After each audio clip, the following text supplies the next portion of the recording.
In today's video, I'm going to teach you how to change a user's role in Zoho Mail. If you've been tasked with updating roles within your organization, or perhaps you're just trying to familiarize yourself with Zoho Mail's admin capabilities, you're in the right place. We'll go through this step-by-step process together, ensuring by the end, you'll have a solid grasp on how to assign roles effectively and efficiently. To get started, you'll first need to log into the Zoho Mail Admin Console. This is your control hub for managing users and roles within your Zoho Mail account, so it's where all the important configuration tasks are performed. Make sure you have the necessary admin privileges to make changes. Only those with the correct permissions will be able to modify user roles. Once you're logged in, look over to the left-hand menu and navigate to the section labeled Users. This is where all the accounts currently associated with your organization's Zoho Mail will be listed. You'll be able to see details like the user's name and role, which is crucial for our next steps. Now you need to locate the specific user whose role you want to change.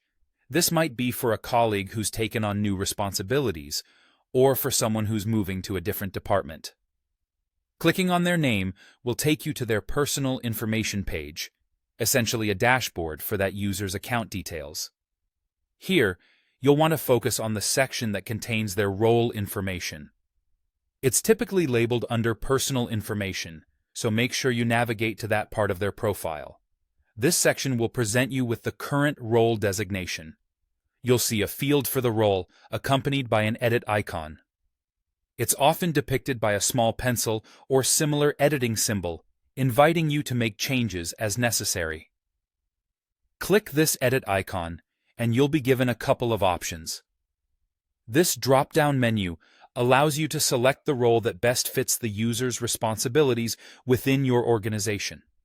Usually, your choices will be between administrator and user. An administrator will have more capabilities, such as managing other users and altering system settings, so choose wisely based on the level of access the individual should have.